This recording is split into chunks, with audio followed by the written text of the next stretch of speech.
বিসমিল্লাহির রহমানির রহিম। আজকে আবার বরাবরের মতো চলে আসছি অর্জুনা প্রাথমিক বিদ্যালয়ের সেরা ছাত্র এবং মেধাবী স্টুডেন্ট রাহাত এবং তোমার নাম কি?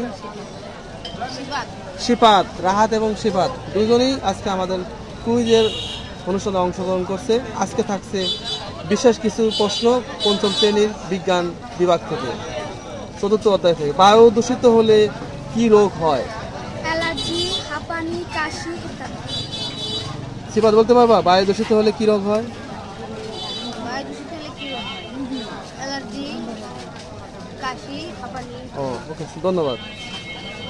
তাহলে বায়ুর বৈশিষ্ট্যগুলো কি কি? বায়ুর বৈশিষ্ট্যগুলো হলো বায়ু বৈশিষ্ট্য তিনটি, যথা বায়ু চাপ প্রয়োগ বাধা দেয়, বায়ু জায়গা দখল করে, বায়ুর ওজন আছে। আচ্ছা, ঠিক আছে।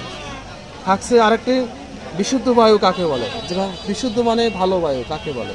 যার কোনো যে বায়ুতে ধূলিকণা, ধোঁয়া এবং ক্ষতিকর কোনো পদার্থ নেই তাকে বিশুদ্ধ বায়ু। আচ্ছা, ওকে। সেটা থাকছে বায়ু থেকে আমরা কি গ্রহণ করি? দুজন অক্সিজেন। বায়ু থেকে আমরা অক্সিজেন পাই। খুবই সুন্দর হয়েছে। আগামীতে আমরা তোমাদের স্কুলে আরও বড় বড় অনুষ্ঠান করবো। আশা করি তোমরা ভবিষ্যৎ ভালো করবে। থাকছে তোমাদের জন্য গিফট হ্যাম্পার। আজকে বিজয়ী রাহাতকে ঘোষণা করা হলো এবং সিফাতও যথেষ্ট ভালো উত্তর দিয়েছে।